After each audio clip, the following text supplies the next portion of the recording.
नित्यं भागवत भगवतीरुत्तमश्लोकेर्भक्तिर्भवति नैष्टिकी।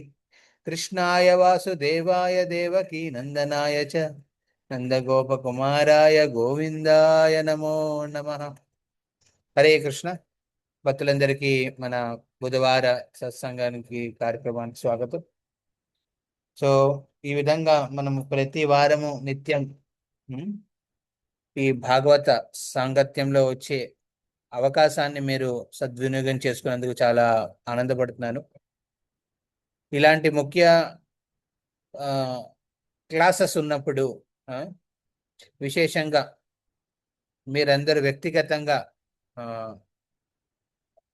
ఒక notes maintain చేస్తే మంచిది. ఉమ్, మీరు ఏం వింటున్నారు ఎలా అని రికార్డింగ్స్ ఉంటాయిలేండి తర్వాత మీ అందరికీ. బట్ హౌఎవర్ ఒక మీరు నోట్స్ రాసుకుంటే మీరు ఎప్పుడు రాస్తారు? మీకు అర్థమవుతూనే రాస్తారు, అర్థం కాకపోతే రాయరు కదా. సింపుల్ సింపుల్ కాన్సెప్ట్ ఇది. మీకు అర్థమవుతే రాస్తారు, అర్థం కాకపోతే దాన్ని రాయలేరు. సో ఈ విధంగా ఈ సత్సంగంలో మాట్లాడే ప్రతి విషయం కూడా వెరీ ఇంపార్టెంట్. మీ అందరిని ఉద్దేశించి మన భక్తులు అభివృద్ధి చెందాలనే ఒక సంకల్పంతో చెప్పేవి కాబట్టి దీన్ని చేర్చుగా తీసుకోండి. సో మనం భాగవతంలో చర్చించేటప్పుడు ఆ, మనము స్పెసిఫిక్గా గమనిస్తే అక్కడ భగవంతుడి గుణకీర్తనను ఉద్దేశించి శ్లోకాలు ఉంటాయి. అదేవిధంగా ఒక భాగవతోత్తముడి చేసిన కార్యాలు ని పొగుడుతూ లేకపోతే వాటిని ఆ, మనం కూడా అవలంబించాలనే ఒక ప్రయత్నంతో మనము వాటి గురించి చర్చించుకుంటాం. అదే కాకుండా భాగవత కథలో మనము సంకల్పం తీసుకునే అవకాశాలు బోల్డ్ ఉంటాయి. భక్తి మార్గంలో ముందుకు సాగాలనే సంకల్పం. అజామిలుడి కథనం విన్నప్పుడు మీకు హరినామం పట్ల మీకు సంకల్పం పెరుగుతుందన్నమాట. ప్రహ్లాదుడి కథ విన్నప్పుడు ఆ, భగవంతుడి పట్ల సమర్పణ, విశేషంగా స్మరణం ద్వారా ఆ, మన్మనా భవమద్భక్తో మధ్యాధీమాం నమస్కురు మామై వేష ప్రపంచే జానీ ప్రియోసులు. అలాంటి భక్తులు చాలా ప్రియమైన వాళ్ళు ఎవరైతే భగవంతుని నిత్యం స్మరిస్తారో. అది మనం ప్రహ్లాదు నుంచి నేర్చుకోవచ్చు. ధ్రువుడి నుంచి మనం ఏ సంకల్పం తీసుకోవచ్చు అంటే ఒక గురువు ఆశ్రయాన్ని ఆ, ఎంత పట్టుదలతో తీసుకోవాలో తెలుసుకోవచ్చు ధ్రువుడి చరిత్ర ద్వారా. అలాగా మనకి భాగవతంలో ఎంతో మంది భాగవతోత్తముల కథనాన్ని విన్నప్పుడు ఈ సంకల్పం, భక్తి మార్గంలో ముందుకు వెళ్ళాలని సంకల్పం పెరుగుతుంది. అలా మన జీవితంలో సంకల్పం పెరగకపోతే మనం విన్నట్టు కాదు, మనం వినట్లేదు యాక్చువల్లీ. వినట్లే. వినవాడు ఎదుగుదల ఉంటది. అలా ఎదిగిన వాడు తగ్గుంటాడు. అలా తగ్గున్నవాడు ఎక్కువ వినగలడు. ఇది ఒక సైకిల్ అన్నమాట. ఈ శ్రవణం అనేది ఒక సైకిల్. మీరు ఎప్పుడు వింటారు? మీరు ఒనిగొన్నప్పుడు. ఎప్పుడు ఒనుగుంటారు? మీరు ఎదుగుదల అయినప్పుడు. ఎప్పుడు ఎదుగుదల అవుతుంది? మీరు విన్నప్పుడు. సో భక్తి మార్గంలో వినడం మీద అంత ప్రాధాన్యత ఇచ్చారనమాట, వినడం. సో ఈ భౌతిక ప్రపంచం ఎన్నో విషయాలు ఉంటాయి వినడానికి. రోజు ఏదో ఒక బ్రేకింగ్ న్యూస్లు ఉంటాయి మనకి వినడానికి. అందులో ఇన్ జనరల్ మనం టైం కేటాయిస్తే సమయం అంతా అందులోకి వెళ్ళిపోతుంది అనమాట. కానీ అలా వినడం వల్ల మన హృదయంలో ఉన్న కామ, క్రోధ, లోభ, మోహ, మద, మాత్సర్యాలు ఒక నిప్పు రవ్వలాగా మండుతున్నాయి లోపల హృదయంలో. అవి ఎప్పుడు విస్ఫోటమై బయటకు వచ్చేయాలన్న ఆలోచనతో ఉంటాయి. అవన్నీ అనర్థాలు వాటికి దారి తీస్తాయి అన్నమాట. మనము ఎక్కువ భౌతిక విషయాలు విన్నప్పుడు. అదే మీ విషయాన్ని మార్చేస్తే, వినే విషయాన్ని మార్చేస్తే, ఆధ్యాత్మికంగా మళ్లించుకుంటే అప్పుడు మన హృదయాల్లో ఉన్న కామ, క్రోధ అనే ఈ విస్ఫోటనానికి ఒక అడ్డుకలుగా అవుతుందన్నమాట. అంతేకాకుండా నెమ్మదిగా అందులో ఉన్న నిప్పు శక్తి అంతా క్షీణించడం అవుతుంది అనమాట. అలా మారిన హృదయం ప్రేమతో విస్ఫోటన అవుతుంది అనమాట. అలా ప్రేమతో విస్ఫోటనం అయితే ఏమవుతుంది? న్యాచురలీ మనం ఎవరితో మాట్లాడినా, ఎవరితో పరిచయం ఏర్పరచుకున్నా, ఏది మాట్లాడినా అది కృష్ణమయం చేస్తుంది వ్యక్తిని. ఆ, మరి మనం వినడంలో ప్రాబ్లం ఉంటే ఏమవుతుందండి? మనం మాట్లాడే ప్రతి దాంట్లోనూ ప్రాబ్లం ఉంటుంది. ఒక చోట ఏదో ప్రాబ్లం అవుతుంటే సాల్వ్ చేయడానికి వెళ్తాం, కానీ వెళ్ళినప్పుడు మన మాట ఆధ్యాత్మిక పరంగా లేకపోతే ఏమవుతుందండి? అది ఎన్నో మనస్పర్ధలకు, ఆ, అపరాధాలకు దారి తీస్తుంది అనమాట. సో అందుకే వినడం అనేది చాలా ప్రాధాన్యంగా ఆ భక్తి మార్గంలో పరిగణిస్తారు, వినడం. అలా నిత్యం వినే అవకాశం అనుకున్నప్పుడు నిత్యం వినాలి. నిత్యం అంటే ప్రతిరోజు. ప్రతిరోజు మీరు వినాలి శ్రీల ప్రభుపాదులు పుస్తకాల నుంచి. ఉం? మీకు రీడింగ్ సెషన్స్ ఉంటాయి కదా, అందులో వినాలి. ఒక అరగంట అర్ధగంట సేపు అయినా వినండి, మార్పు వస్తుంది. ఉం. మార్పు గమనించుకోండి. కాదు కూడదు ప్రభు, నాకు అంత అవ్వదు, వారానికి ఒకసారి అంటే అట్లీస్ట్ ఇది వినండి. ఈ బుధవారం సత్సంగ కార్యక్రమంలో క్లాసు విని వాటిని నోట్స్ రాసుకోండి. ఎందుకంటే రాసిన ప్రతి విషయం మీకు అర్థమైనది. ఆ విషయం, రాసిన విషయాల అర్థమైన లోనైనా మీరు ఏదైనా మంచిది ఉంటే అది స్వీకరించవచ్చు. అది మీ లైఫ్లో ప్రాక్టీస్లో పెట్టుకోవచ్చు అనమాట.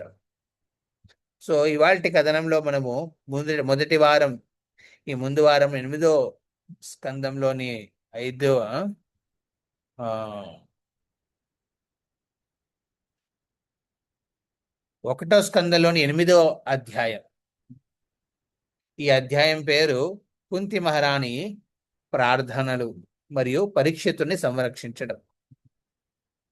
సో ఇక్కడ శ్రీకృష్ణ పరమాత్ముడు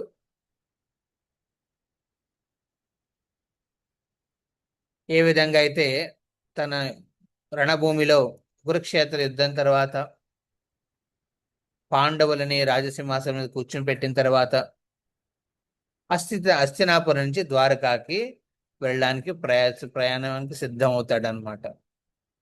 అప్పుడు అక్కడ ఉన్న పాండవులు, కుంతి మహారాణి, గాంధారి, ఆ, అదేవిధంగా మిగతా ప్రాధాన్య రాజ్యసభలో ఉన్న వ్యక్తులందరూ వచ్చి ఆ, కృష్ణుడిని కలుస్తారనమాట. ఆ సమయంలో పాండవులు ఎలాంటి వైపరీత్యాల నుంచి బయటపడ్డారు,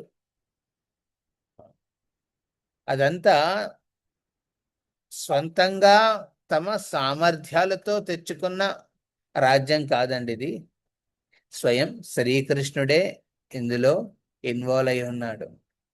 ఒకవేళ కృష్ణుడు ఉండకపోతే ఇంత అయ్యేదే కాదు. సో వాళ్ళ కృతజ్ఞత భావాన్ని వ్యక్తం చేస్తున్నారనమాట శ్రీకృష్ణుడి పట్ల.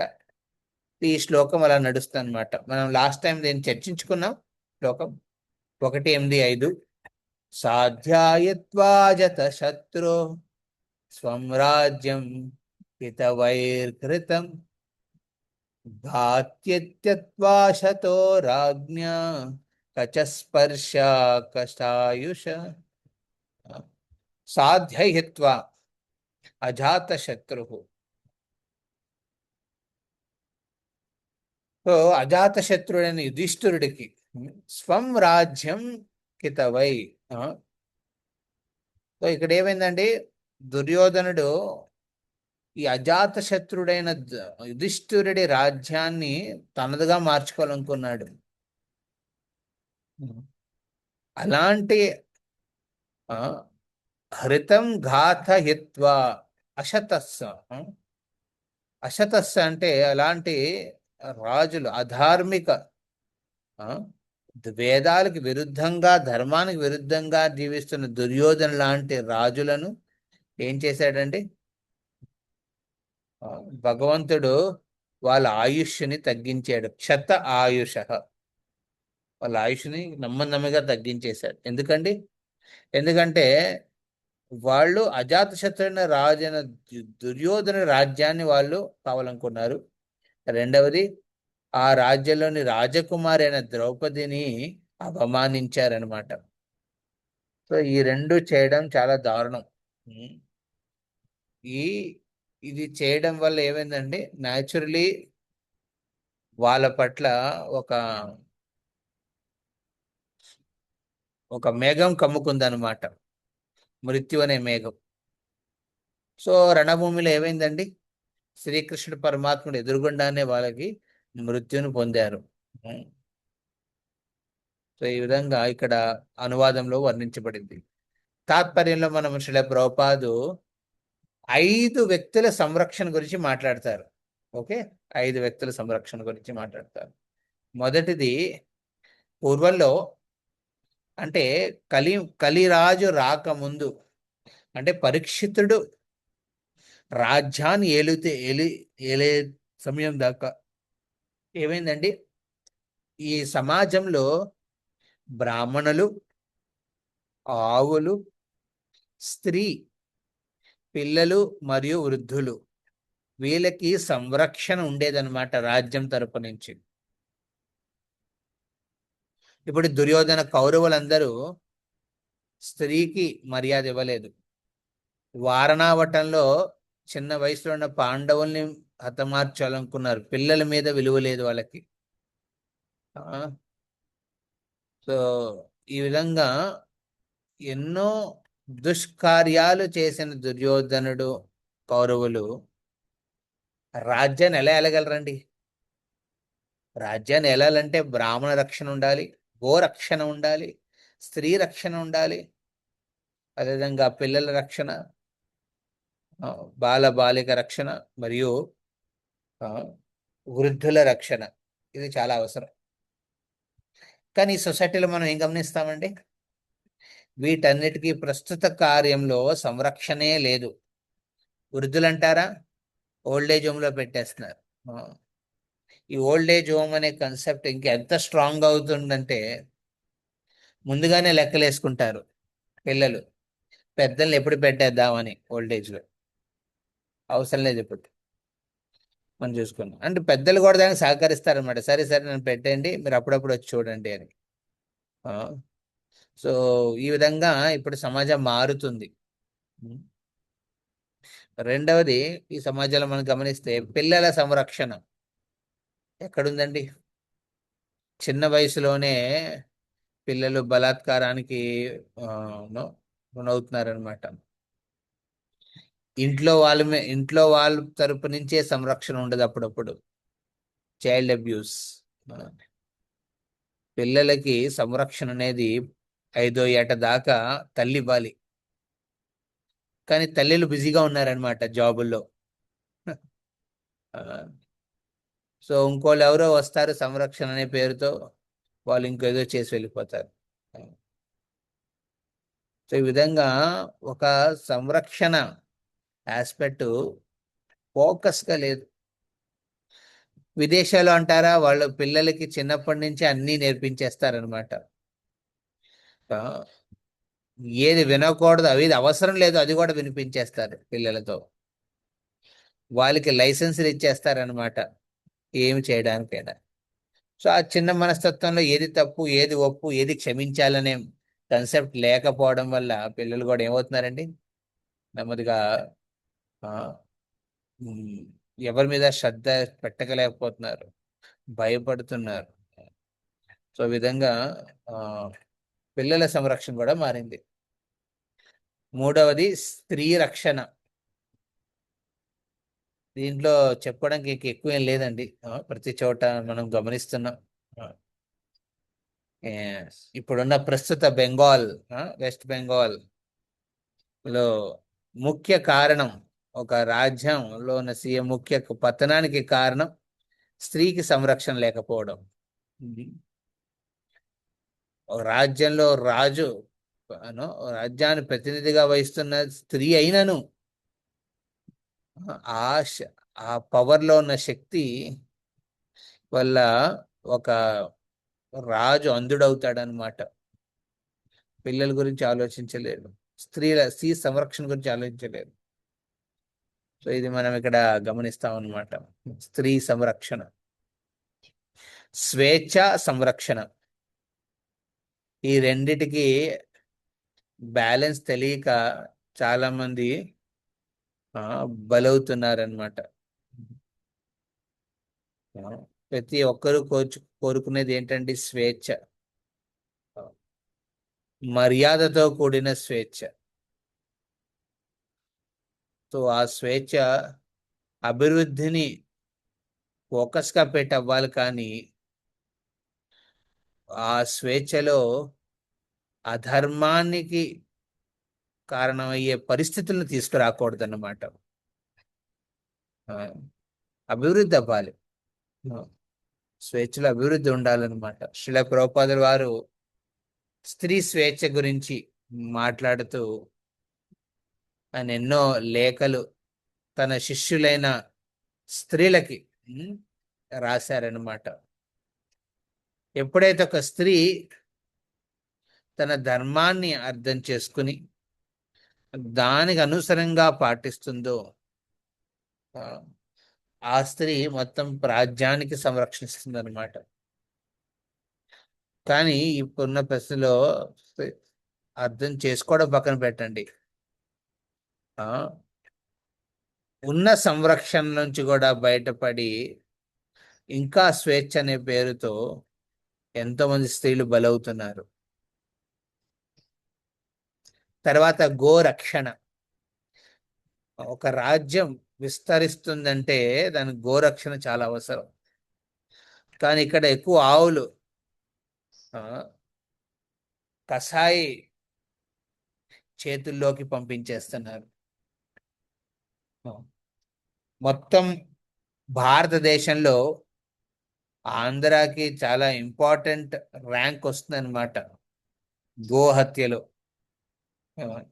ప్రాధాన్యంగా ఆంధ్రప్రదేశ్ తెలంగాణలోనే అవుతాయి.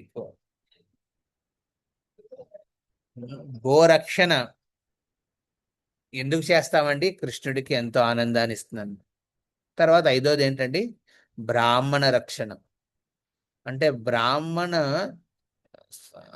ఆలోచన విధాన్ని సంరక్షించడం, బ్రాహ్మణ జీవన శైలిని సంరక్షించడం,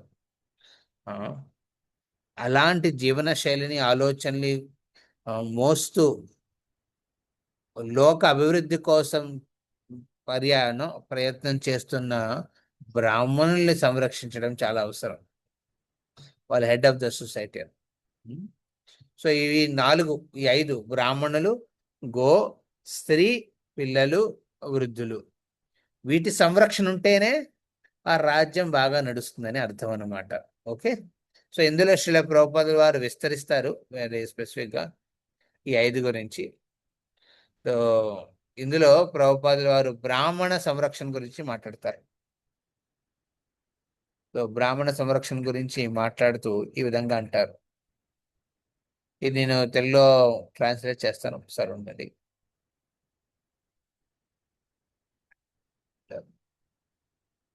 బ్రాహ్మణుల రక్షణ ఆధ్యాత్మిక జీవిత ప్రాప్తికి అత్యంత శాస్త్రీయ సంస్కృతి అయిన వర్ణ మరియు ఆశ్రమ వ్యవస్థను నిలబెడుతుంది. Okay, very important. బ్రాహ్మణ రక్షణ ఎందుకండి? కారణాలు ఇక్కడ వర్ణించారు శ్రీల ప్రభుపాదుల వారు. మొదటిగా ఆధ్యాత్మిక జీవిత ప్రాప్తికి. ఒక బ్రాహ్మణుడు శరీరంలో తల లాంటి వాడు అనమాట. ఇప్పుడు మీ చేతికి ఏదో ప్రాబ్లం వచ్చింది అనుకోండి, ఏం చేస్తారు? ఆపరేషన్ చేస్తారు చేతి. కానీ మీరు మీ పనులు చేసుకుంటూ ఉంటారు కదా, కొన్ని ఆస్పెక్ట్స్ ఆలోచించడం. ఓకే, చేయికి ఆపరేషన్, సరే రెండో చేతితో తింటాను, రెండో చేతితో స్నానం చేస్తాను. కాలు విరిగింది అనుకోండి, దానికి ఆపరేషన్ అవుతుంది. ఓకే, దానికి ఫ్రాక్చర్ కట్టిస్తారు. ఓకే, కాలు విరిగినా మనం మన పనులు కంటిన్యూ చేసుకుంటాం కదా, జీవించడం మానేయం కదా మనం. అలా కడుపు నొప్పి వచ్చిందండి, గ్యాస్ అయ్యి, లేకపోతే ఏదో ఒక విషయం వల్ల, అలాని మనం మన జీవితాన్ని కోల్పోం కదా, నమ్మకం ఉంచుతాం. ఓర్పు ఓర్పు పెట్టుకుని ముందుకు వెళ్తాం అనమాట. సరే, ఈ కాలు నొప్పులు, చేతుల నొప్పులు, కడుపు నొప్పులు వస్తూనే ఉంటాయి. వీటిని సెట్ చేసుకుని ముందుకు వెళ్దాం. ఎందుకంటే మనస్సు స్థాయిలో, మెదడు స్థాయిలో అతను క్లియర్ గా ఉన్నాడు అనమాట ఇది చెయ్యాలని. ఆ, మనస్సు స్థాయిలో. అందుకే శరీరాన్ని వర్ణాశ్రమంతో పోలుస్తారనమాట. ఈ వర్ణాశ్రమం ఎవరు సృష్టించారండి? భగవంతుడు. భగవంతుడి వర్ణాశ్రమం సృష్టించినప్పుడు భగవద్గీత చెప్తాడు, చతుర్వర్ణం మయా సృష్టం గుణకర్మ విభాగశం. ఇది వెరీ ఇంపార్టెంట్. చతుర్వర్ణం మయా సృష్టం. మయా మాత్రం నేను, సృష్టం సృష్టించాను. ఏంటండి? చతుర్వర్ణ, బ్రాహ్మణ, క్షత్రియ, వైశ్య, శూద్ర, బ్రహ్మచారి, గృహస్థ, వానప్రస్థ, సన్యాసి అనే ఈ వర్ణాశ్రమాన్ని భగవంతుడే సృష్టించాడనమాట. సో ఈ వర్ణాశ్రమాన్ని మన ఒక శరీరంతో పోల్చేటప్పుడు అందులో బ్రాహ్మణుడు మొదటి వాడనమాట. బ్రాహ్మణుడు ఎవరు దేంతో పోలుస్తారు? శరీరంలో తలతో పోలుస్తారనమాట. తల. ఓకే. బ్రాహ్మణుడు తల లాంటి వాడు. మీరు తలలో ఆలోచిస్తారు కదా, ఆలోచించిన తర్వాత ఏం చేస్తాం మనం? మన చేతులతో కార్యాలు చేస్తాం. సో చేతులతో పోలిస్తారు క్షత్రియులని. సో బ్రాహ్మణుడు చెప్పింది క్షత్రుడు పాటించడానికి ప్రయత్నిస్తారు. అందుకే రాజులు ఏం చేసేవారండి? తమ మంత్రివర్గాన్ని ఏర్పరచుకునేవారు. ఆ మంత్రివర్గంలో కూర్చున్న వాళ్ళందరూ మాక్సిమం బ్రాహ్మణులు. కానీ ఈ వేద వేద నైపుణ్యం ఉన్నవాళ్ళు అనమాట. ఓకే. వాళ్ళ సలహా అడిగేవారు. రాజగురు ఉండేవాడు. రాజగురు సలహా తీసుకుని అప్పుడు ఒక ఆ ఓ రాజు నిర్ణయించేవాడు అనమాట.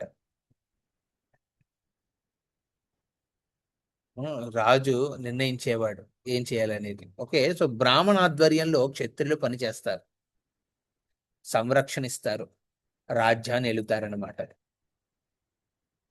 ఇది కాకుండా మూడో వర్ణం ఏమిటండి? వైశ్యవర్ణం. అది మన శరీరంలో పొట్టతో పోలుస్తారు. కడుపు. కడుపు ఆకలి తీరుస్తుంది, అలాగే శరీరానికి పోషణ ఇస్తుంది అనమాట. సో వైశ్య వృత్తిలో ఉన్న వాళ్ళు క్షితి, గోరక్ష, వాణిజ్య అనే కర్మల ద్వారా ఈ సమాజాన్ని అంతటికీ పోషణ ఇస్తారనమాట. క్షితి, ఆ, పొలాల ద్వారా ఆ, పండించి అన్నం పెడతారు. ఆ, అలాగే గోరక్షణ ద్వారా ఆవు పాలు ఇస్తారనమాట. ఆవు పాలతో, ఆవు నెయ్యితో యజ్ఞ యాగాదులు చేసి భగవంతుడికి నైవేద్యం పెట్టి ఆ ప్రసాదాన్ని స్వీకరించచ్చు. తో తో ఈ విధంగా క్షితి, గోరక్ష, వాణిజ్య అనే కర్మల ద్వారా వైశ్యులు ఏం చేస్తారంటే ఈ శరీరంలో పొట్టలాగా ఏం చేస్తారు? సంతృప్తినిస్తారు, అదేవిధంగా పోషణ కూడా చేస్తారనమాట. తర్వాత నాలుగో వర్ణం ఏమిటంటే అది శూద్ర వర్ణం. శూద్రులు అంటే చిన్నవాళ్ళే కాదండి, వాళ్ళకి ఒక విలువ ఉంది, వాళ్ళకి కొన్ని లక్షణాలు ఉన్నాయన్నమాట. ఒక శూద్రుడు, క్షమించండి, ఇది గౌరవం.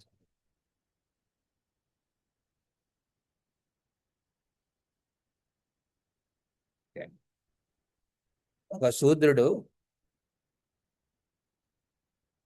మర్యాదను మెయింటైన్ చేస్తూ ఒక చోట వఫాదారుడుగా ఉన్నాడు, అక్కడే ఉంటాడు, అలాగే ఉంటాడు, మారడు. తన నైపుణ్యాన్ని వ్యక్తం చేస్తూ ఆ విధంగా ఆ, ఉమ్, మిగతా వర్ణం వాళ్ళకి సహకరిస్తారనమాట. ఎవరండి? శూద్రులు. సో బ్రాహ్మణులు కూడా తమ గురుకులని ఏర్పరచుకునేటప్పుడు కొన్ని కొన్ని పనులకి శూద్రుల్ని వినియోగించేవారు. క్షత్రులు కూడా ఏం చేసేవారు? కొంతమంది శూద్రులను వినియోగించి కొన్ని రాజ్యంలో కొన్ని కన్స్ట్రక్షన్స్ చేసేవారు. ఆ, అలాగే వైశ్య ధర్మంలో ఉన్న వాళ్ళు కూడా వాళ్ళ వాళ్ళ స్థాయి ప్రకారం వాళ్ళను ఎంగేజ్ చేసేవారు అనమాట. సో బ్రాహ్మణ, క్షత్రియ, వైశ్య, శూద్ర, ఈ వర్ణాలు అనమాట నాలుగు.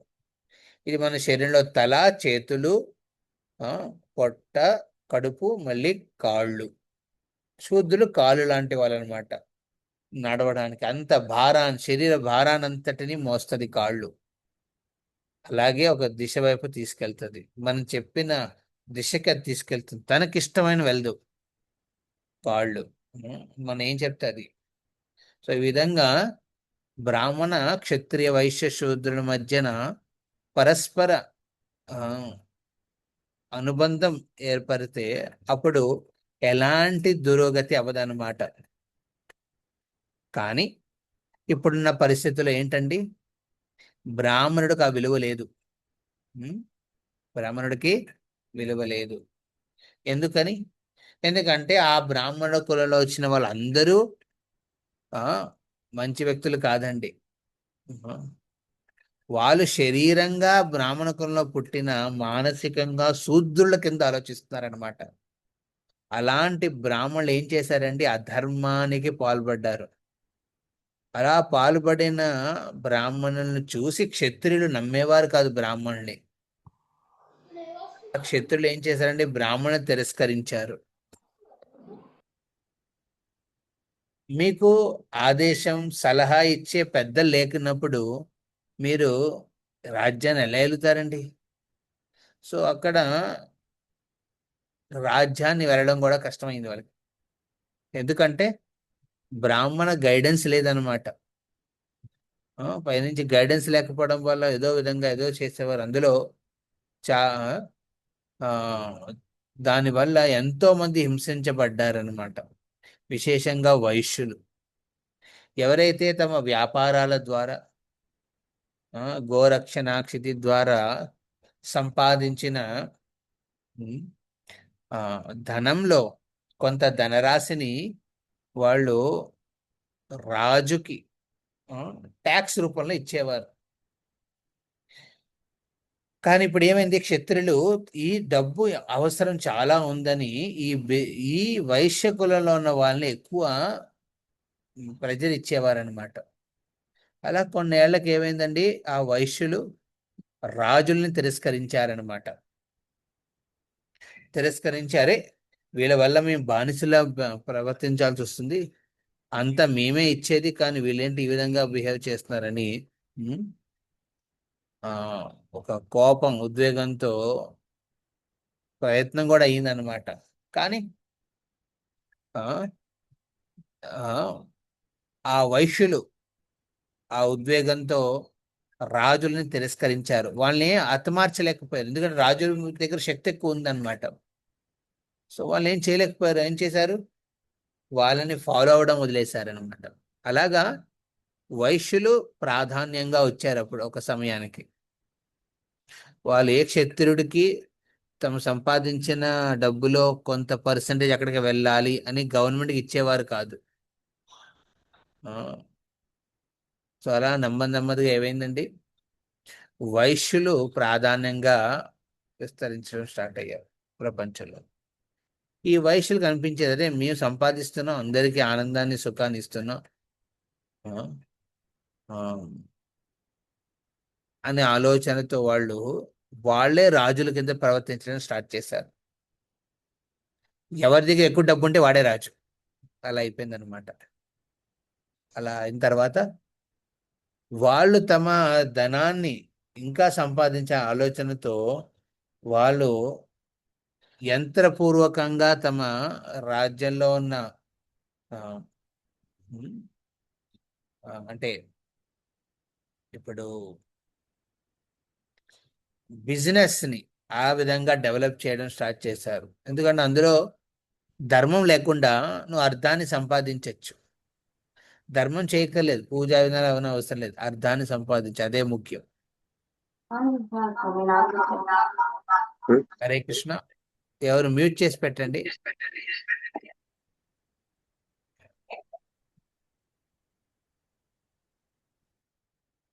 సో ఇక్కడ వైశ్యులు తమ సంపాదనని పెంచుకుని యంత్రపూర్వకంగా ఇంకా పెంచే ప్రయత్నంలో ఏం చేశారండి, శూద్రులని ప్రెషర్ పెట్టేవారు, లేబర్ క్లాస్. అలా కొంతకాలానికి ఆ శూద్రులను అరే వాడెవడో సంపాదించుకోవడం కోసం మనం కష్టపడాలి ఎంతలాగా అని వాళ్ళు ఎదురు తిరిగారనమాట. అలాగే ఎదురు తిరిగిన శూద్రులు నెమ్మదిగా ప్రాధాన్యంలోకి వచ్చారనమాట. సో ఈ విధంగా మన శాస్త్రపూర్వకంగా కృష్ణుడు స్టార్ట్ చేసిన వర్ణాశ్రమము నెమ్మదిగా బ్రాహ్మణుడి పతనం ద్వారా క్షత్రుడి పతనం అయింది. క్షత్రుడి పతనం తర్వాత వైశ్య పతనం అయింది. ఆ వైశ్యుడి పతనం తర్వాత ఒక ఒక శూద్రుడి పతనం ద్వారా ఇలాగా ముందుకెళ్ళసాగింది అనమాట. సో ఇది చాలా సీరియస్ ప్రిన్సిపల్ అర్థం చేసుకోవాలి మనం. ఇక్కడ బ్రాహ్మణ రక్షణ ఎందుకు అంటున్నారంటే, మీకు చెయ్యి పని చేయకపోతే మీరు ఉండొచ్చు, మీ జీవితాన్ని నడుపుకోవచ్చు. కాలు పని చేయకపోతే నడుపుకోవచ్చు. కడుపులో కొన్ని నొప్పులు వచ్చినాయి ప్రభు, అల్సర్స్ ఉన్నాయి, ఆపరేషన్ అవుతుంది, పర్లేదు. కానీ మోస్ట్ ఇంపార్టెంట్, మీ తల లేకపోతే మీరు బతుకుతారండి? బతుకు. తలలో ఉన్న సబ్స్టాన్స్ పోతే అండి పిచ్చివాడు అనుకుంటారు. వాడు ఏమైనా చేయగలడా? అర్థం చేసుకోగలడా? లేదు. చెప్పగలడా? లేదు. ఆ విధంగా ఇక్కడ తల లేనప్పుడు ఏ విధంగా శరీరం పరిపూర్ణంగా విఫలమవుతుందో, అలాగే ఒక సమాజంలో బ్రాహ్మణుడు లేకపోతే అలాగే అవుతుంది అనమాట. అలాంటి విలువ ఎవరు ఇవ్వట్లేదు ఇప్పుడు.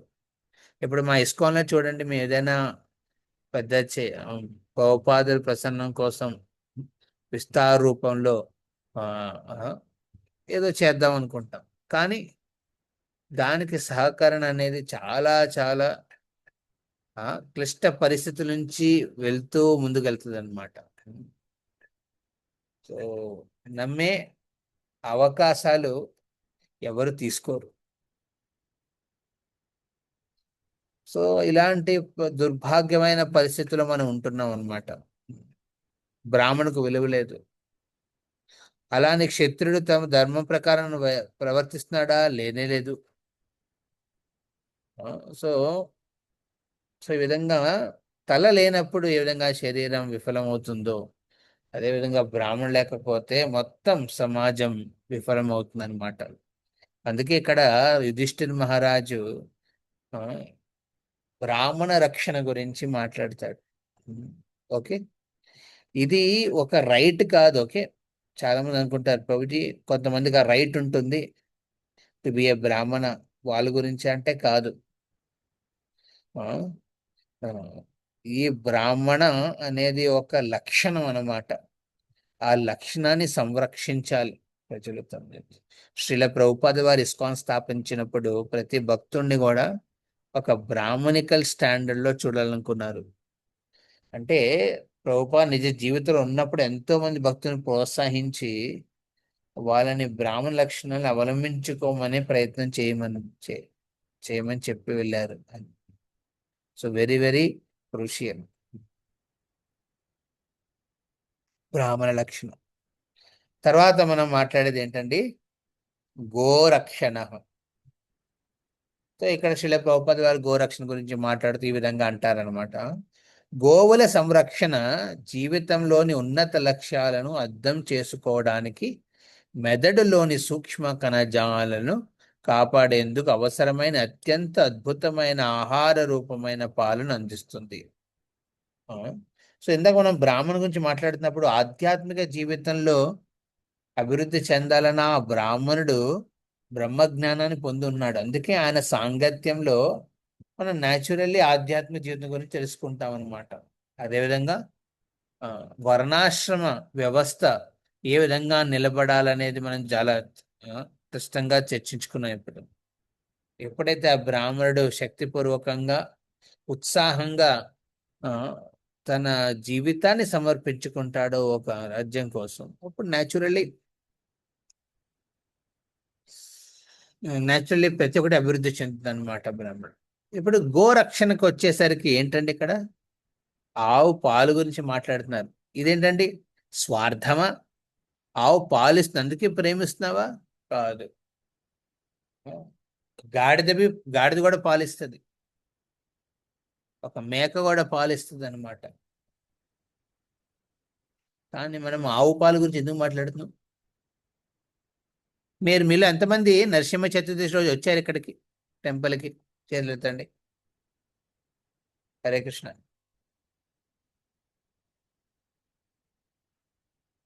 మీలో ఎంతమంది నరసింహ చతుర్దశికి వచ్చారు? ఓకే, రమణ్ రావు ప్రభు ఆయన ఒక్కరేనా? మిగతా వాళ్ళు ఎవరు రాలేదా? అందరు దూరం దూరంగా ఉంటారేంటి? హరే కృష్ణ. సో మీ క్లాస్ అయిన తర్వాత మీకు కొన్ని దర్శనాలు చూపిస్తాను. ఈ చందనోత్సవ టైంలో రాధా శ్యామసుందరుడికి జగన్నాథుడికి వేసిన చందన వేషాలు. ఓకే. సో అండ్ మీ అందరూ ప్రయత్నించండి నెలకి. ఆ మీలో ఎంతమంది ప్రతి వారం ఆదివారం రోజు రావచ్చు పూజ పొద్దున్న భాగవత అటెండ్ కానీ అలాంటి ఊపు రావట్లేదు. ఓ ఊపు ఇచ్చే వాళ్ళు ఉంటే వచ్చేస్తాం. ఎవరున్నారు చెప్పండి ఇక్కడ? ఆ, హరే హరే కృష్ణ. కృష్ణ ప్రభుజీ. ఎస్ మహేశ్వరి. హరే హరే కృష్ణ ప్రభు. ప్రభుజీ మేము అవుట్ ఆఫ్ స్టేషన్ లో ఉండి నేను చతుర్దశి రోజు రాలేదు ప్రభుజీ, కానీ రిజిస్టర్ అయ్యాను. లైవ్ లో చూసాను ప్రభుజీ. ఓ నరసింహ చతుర్దశిదా?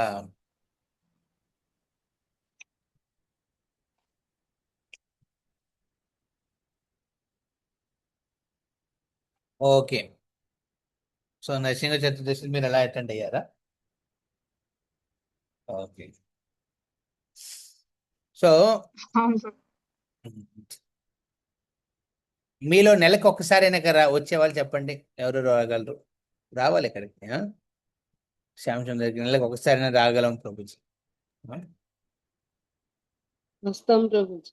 ఉమ్. మీరు రెస్పాన్సిబిలిటీ తీసుకోండి. ఓకే. రమణరావు ప్రభు మీరు, ఆ, మిగతా వాళ్ళు వచ్చేటట్టుగా నెలకు ఒకసారైనా. సో నేను ఎందుకు చెప్తున్నాను నరసింహది, ఆ యజ్ఞం చేసామన్నమాట. ఓకే. సో యజ్ఞంలో ఏమి వస్తాయండి? పంచామృతాలు. అభిషేక టైంలో కూడా పంచామృతాలు వస్తాయన్నమాట. ఆవు పాలు, ఆవు పెరుగు, ఆవు నెయ్యి. ఈ మూడు చాలా ఇంపార్టెంట్ ద్రవ్యాలు అన్నమాట. ఈ అభిషేకానికైనా, భగవంతుడికి చరణామృతం మధుపర్కం ఇచ్చేటప్పుడైనా, యజ్ఞ యాగాదులకైనా చాలా అవసరమైనవి ఇవన్నీ. అంటే ఒక ధర్మ కార్యాన్ని చేసేటప్పుడు ఆవు పాలు చాలా క్రూషియల్. ఆవు పాలతోనే పెరుగు అవుతుంది, ఆవు పెరుగుతోనే ఆవు నెయ్యి చేస్తాం అనమాట. సో ఇవన్నీ. అదేవిధంగా ఆవు నుంచి వచ్చే ప్రతి ఆస్పెక్ట్, గోమూత్రం పంచగవ్యలో ప్రాధాన్యంగా ఉండేది. అలాగే గోబరము, గోమూత్రము, గోబరము ఈ రెండు కూడా చాలా అవసరం అన్నమాట. శ్రీకృష్ణుడికి అభిషేకం చేసేటప్పుడు పంచగవ్యలతో చేస్తారు. ఆవు మూత్రంతో, ఆవు పేడతో కలిపి ద్రవ్యంలో నీళ్లు పోస్తారు భగవంతుడికి అభిషేకం కింద. చాలా ఇంపార్టెన్స్ అన్నమాట. సో ఇదే కాకుండా ఆవుని స్వయంగా శ్రీకృష్ణుడు గోలోకంలో గోపాలుడు కింద పేరును పొందాడనమాట. ఎందుకండి ఆయన ఆవుల్ని చూసుకునేవాడు. భగవంతుడి వృత్తి ఏంటని అడిగితే భగవంతుడు ఏ వృత్తి ఉంటుంది? అకార్యుడు, ఆయన ఏం కార్యం చేయక్కర్లేదు, కానీ ఆయనకు ఒక వృత్తి ఉంటుంది. ఏంటది? గోపాలుడు. బలరాముడు కూడా ఏం వృత్తి ఉండదు, కానీ ఏం చేస్తాడని? హలధరుడు. ఈ హలం అండ్ గో, ఈ రెండు క్షితి గోరక్ష, ఈ రెండిటికి చాలా అవసరమైనవి అనమాట. సో ఇది వాళ్ళు చేసే వృత్తి. సో భగవంతుడు ప్రేమగా సంరక్షిస్తాడు కాబట్టి ఆవుని మనం కూడా సంరక్షిస్తాం అనమాట. ఆవుకి సంరక్షణ లేకపోతే ఆ ఆధునిక సైన్స్ ప్రకారం అలాంటి ప్రదేశాల్లో చాలా సీరియస్ న్యాచురల్ డిజాస్టర్స్ అయ్యే అవకాశాలు ఉంటాయి. ఫర్ ఎగ్జాంపుల్, మీకు తెలుసా పూర్వంలో గుజరాత్లో భూజ్ అనే చోట చాలా భయంకరమైన భూకంపం వచ్చిందనమాట. మీలో ఎంతమందికి ఆ టైం గుర్తుంది? అది మన తెలుసు చిన్న వయసు అప్పుడు. తెలుసు ప్రభు. మీలో చాలా మంది ఆ భూకంపంలో మా ప్రభు అక్కడే ఉన్నారు ప్రభుజీ. అప్పుడు జాబ్ అక్కడే. జాబ్ అక్కడేనా? సో మా పెద్ద నాన్నగారి ఫ్యామిలీ అంతా అక్కడే వడోదరాలో ఉండేవారు అప్పుడు. సో అలా భూకంపం టైంలో మా మా పెద్దమ్మ పూజ చేసుకునేది అనమాట. పొద్దున పొద్దున సీరియస్ పెద్ద భూకంపం అనమాట. చాలా మంది మరణించారు. సో వైజ్ఞానికంగా పరీక్షలు చేసినప్పుడు ఏం తెలిసిందండి? భూకంపానికి కారణం ఒక థియరీ అన్నమాట, ఒక ప్రిన్సిపల్. ఇది ఒక శాస్త్రజ్ఞుడైన ఐన్స్టీన్ చెప్పిన థియరీ అన్నమాట. ఆ పేరు ఏంటంటే ఐన్స్టీన్ పెయిన్ వేవ్ థియరీ అంటారు దాన్ని. పెయిన్ వేవ్ థియరీ అంటే ఒక ఒక జంతువుని హతమారుస్తున్నప్పుడు అది పడే వేదన, నొప్పి, ఆ ఆ నొప్పి ఒక వేవ్స్ కింద, వేవ్స్ ఏమంటారు తెలుగులో? అలలు అంటారు. అలలు అంటే ఇది ఫిజికల్ గా కనపడే అలలు, తరంగాలు. తరంగాలు. ఓకే. ఈ ఆ నొప్పి తరంగాలు చంపిన ప్రతి సమయము ఒక భయంతో కూడిన, ద్వేషంతో కూడిన, కోపంతో కూడిన తరంగాలు ఆ ఆవు నుంచి భూగర్భంలోకి చేరుకుంటాయి అన్నమాట. అలా నెమ్మదిగా ఒక్కొక్క ఒక్కొక్క జంతువుని చంపిన ప్రతి సమయం చిన్న చిన్నగానే, భూమికి అది చాలా చిన్నవి అవి. ఆ చిన్న చిన్న పెయిన్ తరంగాలన్నీ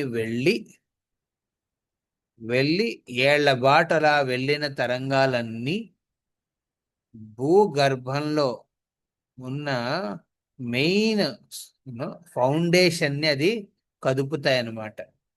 అలా కదిపినప్పుడు పైన భూకంపాలు వస్తాయి. దీని ఐన్స్టీన్ పెయిన్ వేవ్ థియరీ అని అంటారనమాట. ఓకే.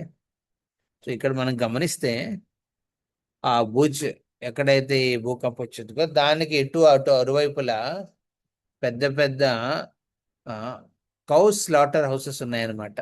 ఎంతో మంది ఎన్నో ఆవులని హతమార్చేవారు.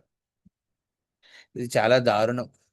ఆ, సో ఒక ఆవుని సంరక్షిస్తే మన సమాజంలో అభివృద్ధి పొందుతారు.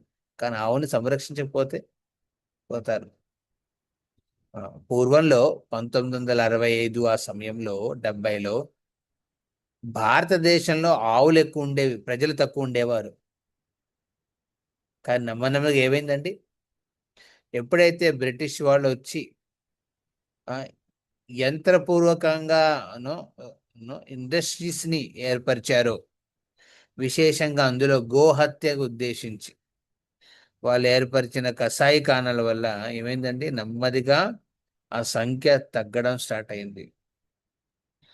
ఆ, ఎక్కువ ఆవులు ఉంటుంటే ఆ సమయంలో రాజ్యంలో ఎన్నో పొలాలు, ఎకరాల పొలాలు ఆవులకి ఇచ్చేవారనమాట మేతకి. ఆవులు అక్కడ మేత మేసేవన్నమాట. మర్యాద ఉండేది ఆవుకి. ఆవును ఉద్దేశించి ఉత్సవాలు ఉండేవి. సో ఇవి చాలా ఇంపార్టెంట్. గోరక్షణ, గోరక్షణ ఉంటే నేచురల్లీ అభివృద్ధి పొందుతారనమాట. అందుకే యుధిష్ఠిర మహారాజ్ విశేషంగా దీని గురించి వర్ణిస్తాడు, గోరక్షణ గురించి. మూడవది ఇక్కడ మనం చూస్తే ఏంటంటే స్త్రీల రక్షణ. సో పంచగవ్య పంచామృతాల ద్వారా భగవంతుడి సేవ అవుతుంది. అదే విధంగా ప్రజలకు కూడా ఒక పోషణ దొరుకుతుంది ఆవు పాల ద్వారా. అలా పోషణైన మెదడులో ఆధ్యాత్మిక ఆలోచనలు పెరుగుతాయి అన్నమాట. అంత రిలేటెడ్ ఆవు అనేది. ఆవును ఒక పశువు కింద మనం పరిగణించకూడదు. ఒక ఆవుని ఎప్పుడు పశువు కింద పరిగణించకూడదు, తల్లి కిందే పరిగణించాలి. మూడవది ఏంటంటే స్త్రీల రక్షణ. సో ప్రభుపాద వారు ఈ విధంగా రాస్తారనమాట. స్త్రీల రక్షణ సమాజ పవిత్రతను కాపాడుతుంది. మొదటి వెరీ ఇంపార్టెంట్ ఏంటంటే సమాజ పవిత్రతను కాపాడుతుంది. తద్వారా మనం శాంతి, ప్రశాంతత మరియు జీవిత పురోగతి కోసం ఒక మంచి తరాన్ని పొందగలం. ఇది రెండోది అనమాట. స్త్రీ సంరక్షణ అనేది స్త్రీకి శాస్త్రంలో, వేదాల్లో, అలాగే ఇతిహాస పరంగా చూస్తే స్త్రీకి ఒక విలువ ఉంది. ఎందుకండి? ఆవిడ జన్మ ఇస్తుంది కాబట్టి. జన్మ ఇచ్చే శక్తి స్త్రీకి ఒక్కటే ఉంది, జనని. అలాంటి శక్తి కలిగిన స్త్రీని మర్యాద ఇవ్వకుండా ఎవరైనా ప్రవర్తిస్తే అది వాళ్ళకి మంచిది కాదు, అలాగే సమాజానికి కూడా మంచిది కాదు. స్త్రీ రక్షణ లేని చోట ఏమవుతుందండి? శాంతి ఉండదు, ప్రశాంతత అస్సలు ఉండదు. It's 4 o'clock. స్త్రీ సంరక్షణ లేకపోతే మంచి తరాన్ని ఇస్తుంది అనమాట ఒక స్త్రీ. మర్యాదను మెయింటైన్ చేస్తూ, తన పతివ్రతను మెయింటైన్ చేస్తూ ఒక స్త్రీ ఈ సమాజానికి ఒక అద్భుత బాలకుడిని దానంగా ఇస్తుంది అనమాట. అలాంటి మా పిల్లలు ఒక తరాన్ని ఈ ప్రపంచానికి అందజేసే రెస్పాన్సిబిలిటీ స్త్రీకి ఉంది. కాబట్టి స్త్రీలని ఆ విధంగా తమ సమయాన్ని కేటాయించమని చెప్పుకుంటుంది.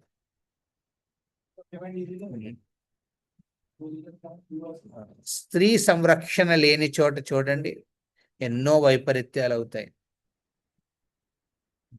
స్త్రీ సంరక్షణ లేని చోట చిన్న వయసులో స్త్రీ తండ్రి ద్వారా సంరక్షణ పొందుతుంది, యవ్వన స్థితిలో భర్త ద్వారా, వృద్ధాప్యంలో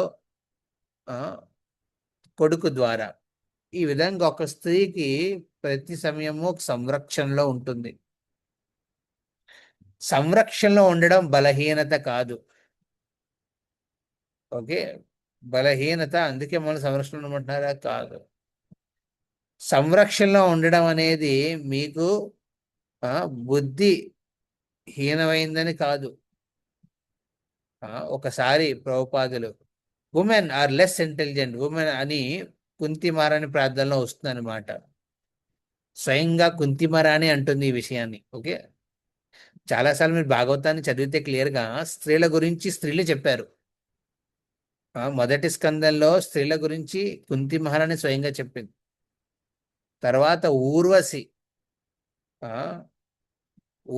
చెప్తుందన్నమాట, స్త్రీ ఒకవేళ తన హృదయాన్ని కఠోరంగా మార్చుకుంటే ఎలా ఉంటుంది స్త్రీ అనేది. కుంతి మహారాణి ఒక టైప్ ఆఫ్ స్త్రీ గురించి మాట్లాడింది, ఊర్వశి వాళ్ళేమో ఇంకో టైప్ ఆఫ్ స్త్రీ గురించి మాట్లాడింది అనమాట. కఠోరంగా చేస్తే ఎలా ఉంటుంది స్త్రీ ప్రవర్తన. సో స్త్రీల గురించి స్త్రీలే మాట్లాడారు శాస్త్రంలో, పురుషులు ఎవరు మాట్లాడలేదు. సో స్త్రీలకి సంరక్షణ లేకపోతే సమాజంలో వర్ణశంకర ఆరంభమవుతుంది అనమాట. ఇది భగవద్గీతలో కృష్ణుడు చెప్తాడనమాట. ఎప్పుడైతే ఆ కురుక్షేత్ర యుద్ధభూమిలో ఎంతమంది సైనికులు మరణించారు, వాళ్ళ భార్యలు న్యాచురల్గా విధవులు అవుతారు. అలా విధవులైన భార్యలకి సంరక్షణ రాజు ఇవ్వకపోతే ఏమవుతుందండి? మిగతా పురుషులు కామోద్భోగులై ఆ స్త్రీల పట్ల బలాత్కారాలు చేయొచ్చు. తద్వారా ఆ స్త్రీల ద్వారా వచ్చే పిల్లలందరూ ఏంటంటే వర్ణశంకరం కింద భావిస్తారంట. అలా వర్ణశంకరంలో పుట్టిన పిల్లలు సంస్కారాలు ఎన్ని చేసినా వాళ్ళకి ఏ సంస్కారాలు ఉండవు. వాళ్ళు సమాజంలో ఎంతో దుర్మార్గ కార్యాలు చేస్తూ వెళ్తారనమాట. ప్రస్తుత కలియుగంలో ఇలాగా లీడర్, రాజ్యాన్ని ఏలుతున్న రాజు కానివ్వండి, వ్యాపారం చేస్తున్న వైశ్యుడు కానివ్వండి, లేకపోతే పూజా పునస్కారాలు చేసే బ్రాహ్మణుడు కావండి, చాలామంది వీళ్ళు వర్ణశంకర జాతి కిందే పరిగణిస్తారు. కారణం ముందు తరాల్లో ఆ పతివ్రత ప్రిన్సిపల్ని మెయింటైన్ చెయ్యట్లేదు. ఈ సమయంలో స్త్రీ తన పతివ్రతని కోల్పోతుంది చిన్న వయసులో ఉండగానే. ఎందుకంటే ఈ లోకంలో ఫ్రీడమ్ అనే పేరుతో, ఎడ్యుకేషన్లో ఎక్స్పోజ్ చేయాలనే పేరుతో వాళ్ళు చిన్న వయసులోనే ఆ చేసేటి కోల్పోతున్నారనమాట. సో అలా కోల్పోయిన స్త్రీ న్యాచురల్లీ పుట్టే పిల్లలకి ఆ సంస్కారాలు ఎన్ని నేర్పినా వాళ్ళ బుద్ధి మాత్రం దారుణంగానే ఉంటుంది అనమాట. అందుకే అలాంటి వర్ణశంకరాన్ని ఖండించడం కోసం వర్ణశంకరం అంటారు వాటిని. ఓకే, అలాంటి పుట్టిన పిల్లల్ని వాళ్ళకి ఏది ఎక్కదు బుర్రకి, వాళ్ళు అతి క్రూరంగా మారతారనమాట. ఇలాంటి వాళ్ళు బోల్డ్ మంది ఉంటారు కదండి రాజ్యంలో, మొత్తం ప్రపంచంలో చాలా మంది ఉన్నారు ఇలాంటి వాళ్ళు. అలా పుట్టిన పిల్లలు టెర్రరిస్ట్ కింద మారుతారు, అలా పుట్టిన పిల్లలు క్రిమినల్స్ కింద మారుతారు, అలా పుట్టిన పిల్లలు ఇంకో దిశలో ఉండి ఆ దిశకి మనం నెమ్మదిగా మారాలనే ప్రయత్నం చేస్తారు అనమాట. అలాంటి సాంగత్యంలో అలాంటి వర్ణశంకరం అనేది మంచితనం కాదు, చెడు తరం అన్నమాట. ఆ తరాన్ని ఖండించడం కోసమే స్త్రీలు తమ పతివ్రతని సంరక్షించుకోవాలి. పతివ్రత స్త్రీ ఏం చేస్తుందండి? ఉత్తమమైన పిల్లలకి జన్మనిస్తుంది అనమాట. ఆ ఉత్తమమైన పిల్లలు న్యాచురల్లీ ఆవిడ రక్తాన్ని పంచుకు పుట్టారు కాబట్టి పతివ్రత స్త్రీ, వాళ్ళు కూడా లక్షణాలు అద్భుతంగా ఉంటారనమాట. ఇది వారి ఇంపార్టెన్స్, స్త్రీ సంరక్షణ. ఇప్పుడు ముస్లిమ్స్ వచ్చినప్పుడు కూడా ఇండియాకి, బ్రిటిష్ ఉన్నప్పుడు కూడా స్త్రీకి వాల్యూ లేదనమాట. ఎవరో రాజ్మోహన్ రాయ్ అన్నాడట, భారతదేశంలో స్త్రీల పట్ల అత్యాచారం ఎక్కువ అవుతుందని. పూర్వంలో అత్యాచారం అవ్వట్లేదు. సతి అనగా ఏమిటండి? కుంతి మహారాణి, మాద్రి పాండుకి భార్యలు.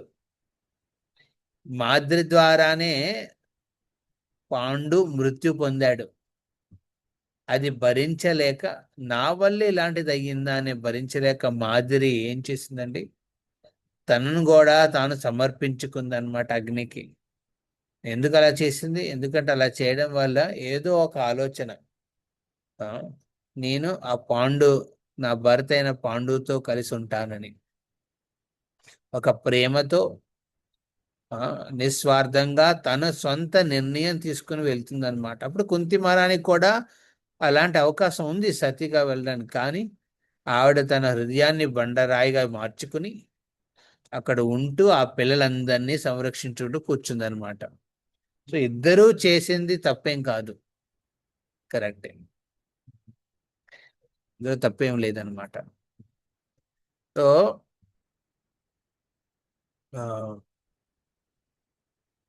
సో ఇక్కడ స్త్రీ తన సంరక్షణ,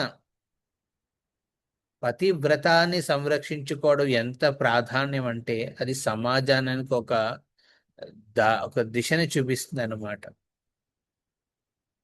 వర్ణశంకరంలో పుట్టిన పిల్లలు ఎంత చెప్పినా అలాగే ఉంటారనమాట, దారుణంగా.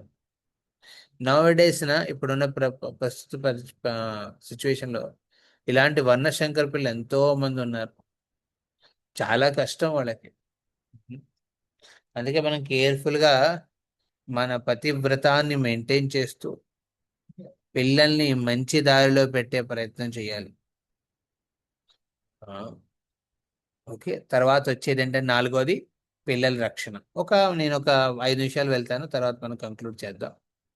పిల్లల రక్షణ గురించి ఇక్కడ భాగవతంలో ప్రభుపాలు ఈ విధంగా అంటారు: పిల్లల సంరక్షణ మానవ జీవ రూపానికి భౌతిక బంధాల నుండి విముక్తి మార్గాన్ని సిద్ధం చేసుకోవడానికి ఉత్తమ అవకాశాన్ని ఇస్తుంది అనమాట. పిల్లల సంరక్షణ అంటే పిల్లల ట్రైనింగ్ అనమాట. మీరు ఆ ట్రైనింగ్ ఎంత బాగా ఇస్తే అంత బాగా పిల్లలు భౌతిక ప్రపంచ బంధం నుంచి బయటపడి ఆధ్యాత్మిక మార్గానికి ఎంచుకునే ప్రయత్నం చేస్తారు వాళ్ళు.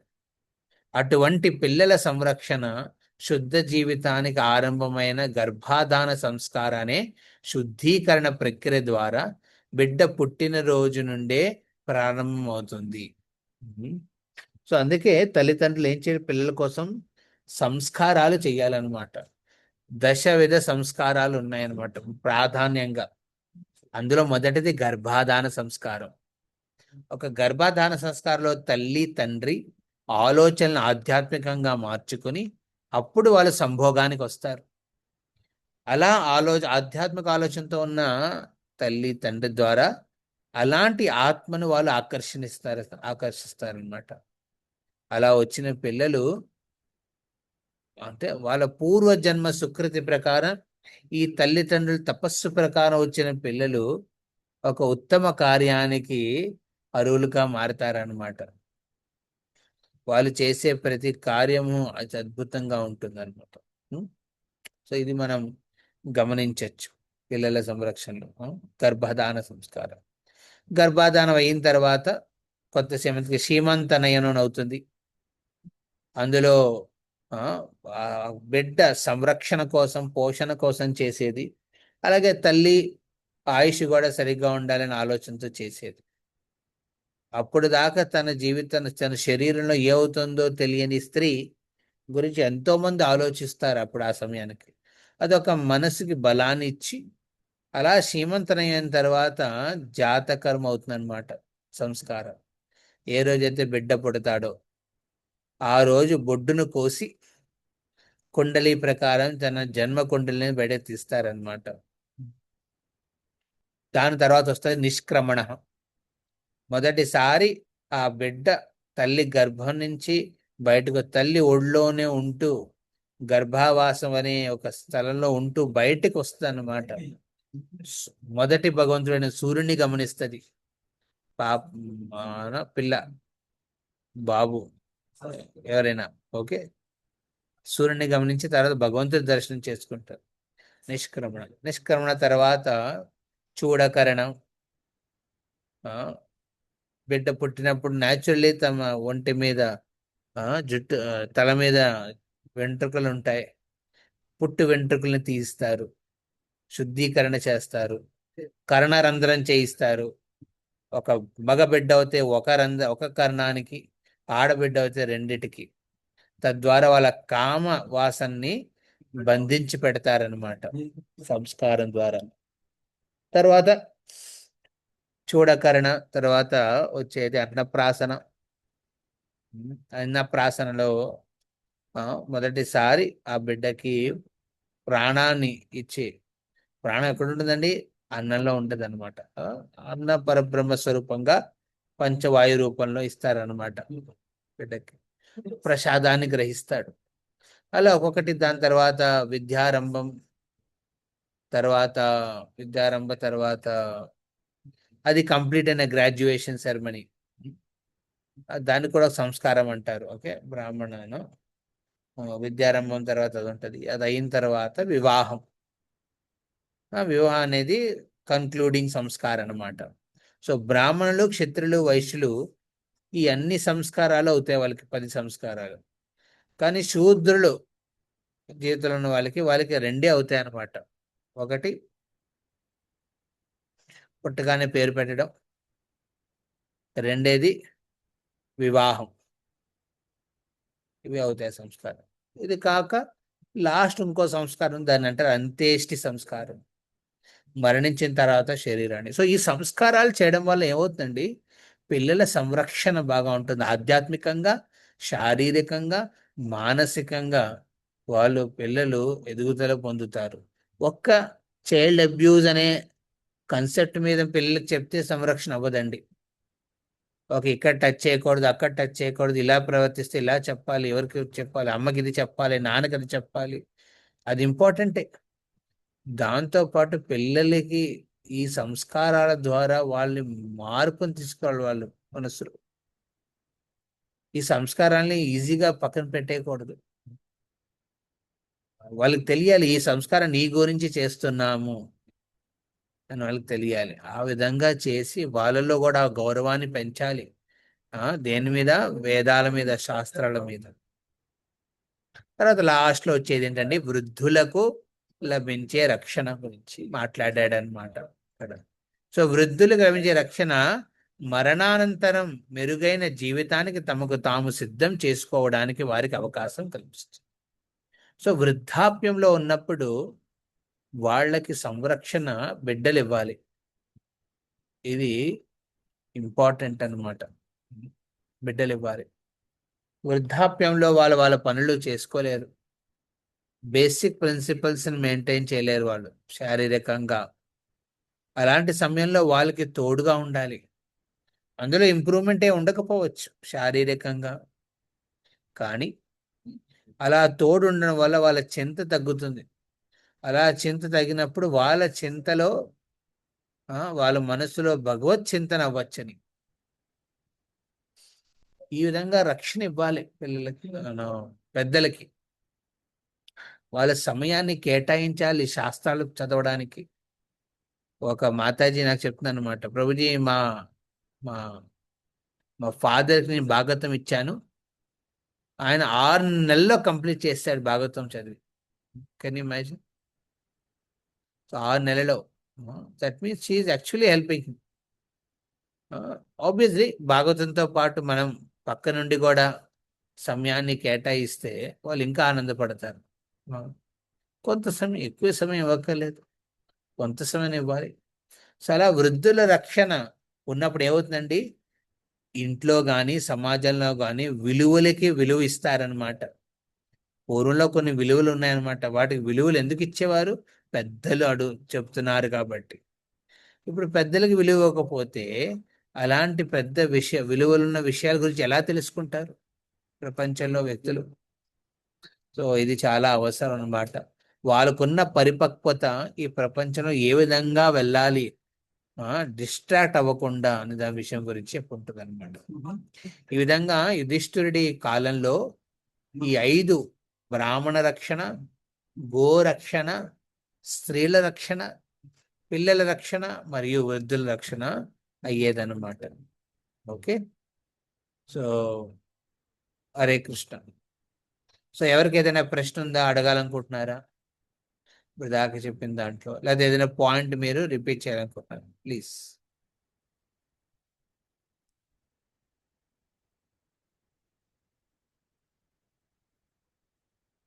హరే కృష్ణ ప్రభుజీ, దండార్చనలు. ఎస్ పద్మావతి మాతాజీ. ప్రభుజీ చాలా బాగా వివరించారు ప్రభుజీ. 5 మనకి రక్షణ ఎలా చేయాలి, వృద్ధుల సంరక్షణ, పిల్లల రక్షణ, స్త్రీ రక్షణ, గోరక్షణ, బ్రాహ్మణ రక్షణ, ఈ చాలా బాగా చెప్పారు ప్రభుజీ. కొన్ని చాలా బాగా అనిపించింది. కొన్ని అంటే ప్రెసెంట్ ఎగ్జాంపుల్స్, అలాగే ఐన్స్టీన్ పెయిన్ వేవ్ గురించి చెప్పారు. అక్కడ గోవులు అంతా చేయడం వలన ఒక భూమికి కూడా వేవ్స్ వెళ్తాయి, ఆ తరంగాలు అని. అలాగే కుంతి మహారాణి స్త్రీల గురించి ఎలా మాట్లాడారు, ఊర్వశి కొన్ని చెప్పారని, అలాగా చాలా మంచి చెప్పారు. బ్రాహ్మణుడు ఎలా పతనం అవుతారు, అతని వలన మిగతా వర్ణాలు ఎలా పతనమైనవి, మంచి ఎగ్జాంపుల్స్ తో చెప్పారు. భగవద్గీత ఎగ్జాంపుల్ కూడా చెప్పారు, చాతుర్వర్ణ్యం యాత్రష్టం, అది శ్లోకం చెప్పారు ప్రభుజీ. చాలా బాగుంది ప్రభుజీ. కుంతి మహారాణి ప్రేయర్స్ ఎప్పుడు బాగుంటాయి, చాలా ఇష్టం. కానీ చాలా బాగా చెప్పారు ప్రభుజీ, మంచి ఇది ఉంది. ఫస్ట్ క్లాస్ స్టార్టింగ్ లో కీర్తన బాగుంది. అలాగే వినటము, మనము ఒక్కొక్క క్లాసు విని మనము ఒక్కొక్క భక్తుల్ని, ప్రహ్లాద గురించి, అజామిల, వీళ్ళందరి గురించి ఎలాగా వాళ్ళు చేశారు, భగవంతుని స్మరణ చేస్తూ అట్లాగా, అలాంటి ఇంప్రూవ్మెంట్ మనలో కూడా రావాలి, ఏదో ఒక భావం మనలో రావాలి అని చెప్పారు. చాలా చాలా ధన్యవాదాలు ప్రభుజీ. హరే కృష్ణ, ప్రణామాలు. ధన్యవాదాలు. హరే కృష్ణ ప్రభుజీ, చాలా బాగా అర్థమైంది ప్రభుజీ. హరే కొన్ని కృష్ణ. కూడా కొంచెం రాసుకున్నాం ప్రభుజీ, అక్కడక్కడ కొన్ని గుడ్. బాగుంది ప్రభుజీ క్లాసు. సో రాయడం వల్ల మనం గుర్తుపెట్టుకుంటాం. ధన్యవాదాలు ప్రభుజీ. హరే కృష్ణ. అదే ప్రభుజీ, బుక్ పక్కన పెట్టుకొని రాసుకున్నాం. కొన్ని అందుకే చెప్పిన శ్రీల 5 ప్రభుపాద వర్ణాలు వారు ఏం చెప్పారు కదా, అవి చేశారంటే, వరకు రాసాం. శ్రీల ప్రభుపాద వారు ఈ 5 ప్రిన్సిపల్స్ గురించి మన ఇస్కాన్ లో కూడా ప్రాపర్ కన్సెప్ట్స్ ని ఇంప్లిమెంట్ చేశారనమాట. పిల్లల కోసం వాల్యూ ఎడ్యుకేషన్, వృద్ధుల కోసం ఒక సేవా అవకాశాలు. వర్ణాశ్రమంలో ఉన్నారు, ఇప్పుడు రిటైర్ అయ్యారు. ఓకే, సమయాన్ని కేటాయించండి, భక్తి మార్గంలో ఎక్కువ జపం చేయండి, భాగవతాన్ని చదవండి, చైతన్య చరితామృతం చదవండి. ప్రభుజీ నేను వంచలేను, ఒళ్ళును వంచలేను, ప్రాబ్లం లేదు, వచ్చి చరణామృతం సేవ అందించండి అందరికీ. మీరు బాగా భజన చేస్తే మిగతా వాళ్ళు కూడా, మీ పిల్లలకు కూడా అనిపిస్తారే, అట్లీస్ట్ వీళ్ళు ఇంతలా బాగా చేస్తున్నారు, మనం కూడా తీసుకోవాలని ఆలోచన వస్తుంది.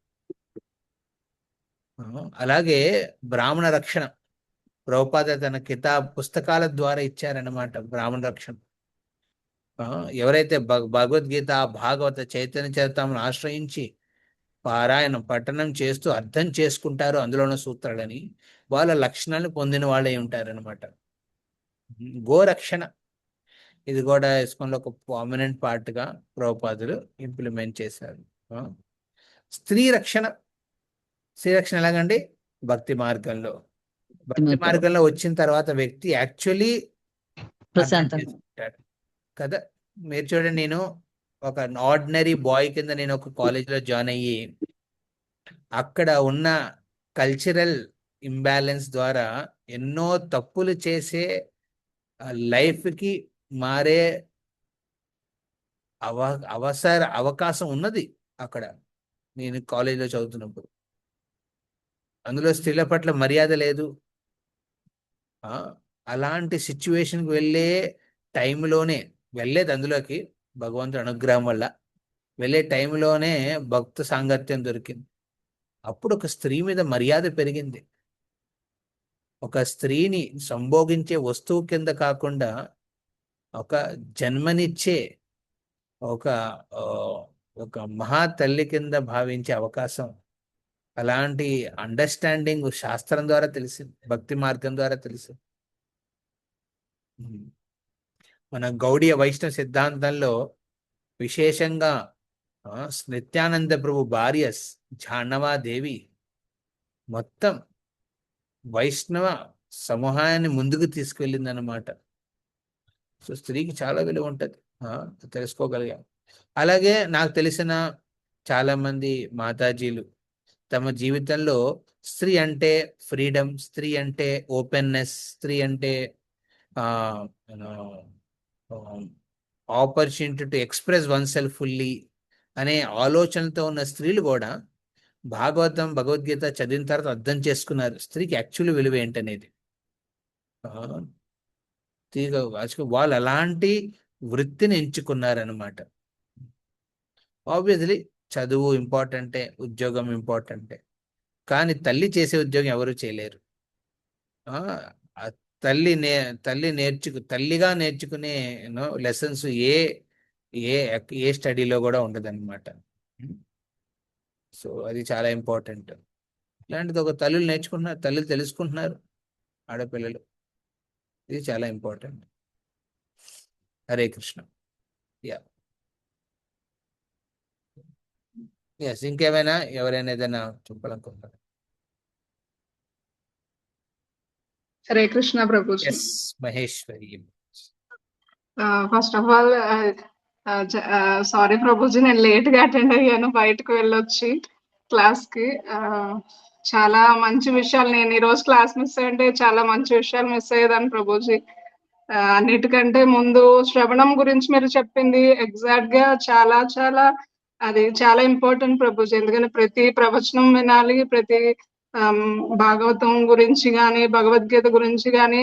నేను భాగవతం తీసుకున్న దగ్గర నుంచి భగవద్గీత మీద ఉన్న దృష్టికోణం కూడా మారింది. మా ఇంట్లో నిజంగానే చాలా ఏంటంటే ఇవి నాకు ఎలా ఎక్స్ప్రెస్ చేయాలి నాకు అది తెలియట్లే, కానీ నేనైతే చాలా చేంజ్ చూసాను ప్రభుజీ. అది నా మనసు మీద అయితే ఏంటి, నేను మాట్లాడే ఎదుటి వ్యక్తులు నన్ను అవమానించినా లేదా నేను ఫేస్ చేసే సిచ్యువేషన్స్ లో కొన్ని విధాలైన చేంజెస్ వచ్చినా అవి అంతకు ముందుకి ఇప్పటికి నాకు తేడా అయితే కనబడింది ప్రభుజీ. అలాగే ఇప్పుడు మీరు చెప్పిన సంస్కారాలు అయితే ఏదైతే ఉన్నాయో, స్త్రీ రక్షణ అయితే ఏంటి, పిల్లల యొక్క పోషణ అయితే ఏంటి, వృద్ధుల సంరక్షణ అయితే, ఇవన్నీ కూడా చాలా, గో సంరక్షణ అయితే ఏంటి, ఇవన్నీ చాలా ముఖ్యమైనవి ప్రభుజీ. అందులోనూ స్త్రీ సంరక్షణ గురించి మీరు చెప్పారు చూడండి ప్రభుజీ, ప్రతి పాయింట్ కూడా గర్భాధార సంస్కారం గురించి అంత విలువైంది అనేదని మాక్సిమం ఎవరికి తెలియదు ప్రభుజీ. ఇప్పుడు మీరు శాస్త్రాలు అధ్యయనం చేయడం వల్ల మీ ద్వారా మేము విన్నందువల్ల ఓకే ఇలా ఉంటుంది అన్నమాట, దీని విలువ ఎంత ఉంది అన్నది రేపొద్దున ఎవరికైనా మ్యారేజ్ అయితే నేను కూడా ఎగ్జాంపుల్ గా చెప్పగలుగుతాను ప్రభుజీ. ఎందుకంటే అది నిజంగా అలా జరిగితేనే రేపొద్దున ఫ్యూచర్ లో వచ్చే పిల్లలు కూడా సక్రమంగాను ఉంటారు, వాళ్ళ యొక్క భవిష్యత్తు కూడా తల్లుల మీద ఆధారపడి ఉంది. అది చాలా ఇంపార్టెంట్ ప్రభుజీ. ఈ రోజు క్లాస్ లో అయితే నేను చాలా విషయాలు నేర్చుకున్నాను.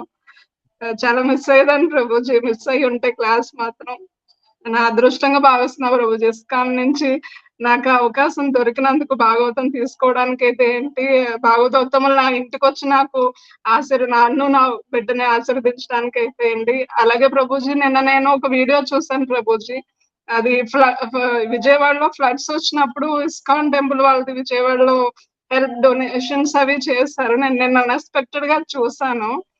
చాలా చాలా ఇదిగా అనిపించింది ప్రభుజీ. చాలా ఏడుపు వచ్చేసింది కూడా. అసలు చాలా మందికి ఇస్కాన్ ద్వారా చాలా సహాయం అందింది. నేను ఎప్పుడు చూడలేదు అది.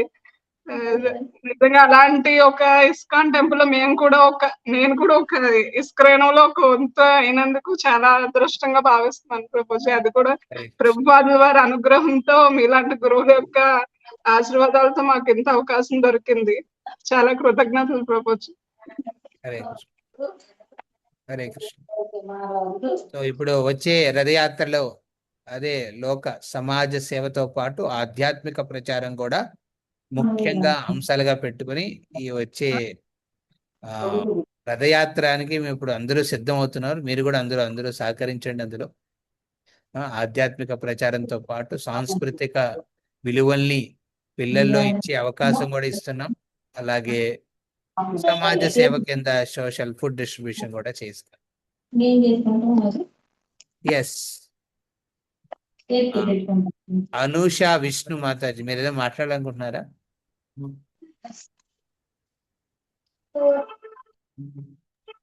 హరే కృష్ణ ప్రభుజీ. టచ్ చేయొచ్చు ప్రభుజీ. సారీ ప్రభుజీ. హరే కృష్ణ. క్లాస్ చాలా బాగుంది ప్రభుజీ. హరే కృష్ణ. హరే కృష్ణ. ధన్యవాదాలు ప్రభుజీ.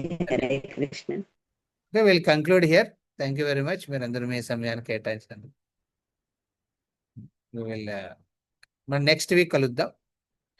నేను భక్తి వృక్ష అనే ఒక ప్రిన్సిపల్ని ఆన్లైన్ ద్వారా ఈ ఈ ప్లాట్ఫామ్ ద్వారా స్టార్ట్ చేద్దాం అనుకుంటున్నాను. ఈ భక్తి వృక్ష అనే కాన్సెప్ట్ ఇది శ్రీల జయపతాక మహారాజు విశేషంగా ఫ్యామిలీ లైఫ్లో ఉంటూ భక్తులు ఏ విధంగా భక్తులకు ముందుకెళ్ళాలి దాని గురించి ఆయన ఆలోచించి విజన్గా మార్చి ఒక పుస్తక రూపంలో ఇచ్చారు. వీటిని నేను ఆన్లైన్లో భక్తి వృక్ష మోడల్ని నేను ఇంప్లిమెంట్ చేసే ప్రయత్నం ఉంది నాది. అది ఏ ప్లాట్ఫామ్ చేయనా అని ఆలోచించినప్పుడు మీ ప్లాట్ఫామే దొరికింది ఇది ఇక్కడ. సో ఇక్కడ నుంచి దీన్ని నేను ఇంప్లిమెంట్ చేస్తాను. అందులో ఏ విధంగా భక్తి వృక్ష తీసుకెళ్ళాలి, అది జనరల్లీ భక్తి వృక్ష అనేది ఫిజికల్గా తమ ఇళ్లల్లో ఒక 4-5 అలాంటి సమాలోచనతో ఉన్న వాళ్ళని సేకరించి అక్కడ చేసే భక్తి వృక్షని నేను ఒక ట్రైనింగ్ కింద ఇక్కడ మేము స్టార్ట్ చేయబోతున్నాం. ఓకే, సో మీ సత్సంగంలోనే మొదటగా స్టార్ట్ చేస్తాను అది ఆన్లైన్లో. అది మీరు నేర్చుకుని మీరు దాన్ని ప్రాక్టీస్లో అప్లై చేసి దాన్ని మీ స్థలాల్లో మీ ఉన్న చోట దాన్ని మీరు ఇంప్లిమెంట్ చేయొచ్చు. Okay, thank you so much Prabhu. Thank you. ధన్యవాదాలు ప్రభుజీ. హరే కృష్ణ. హరే కృష్ణ ప్రభుజీ. ధన్యవాదాలు.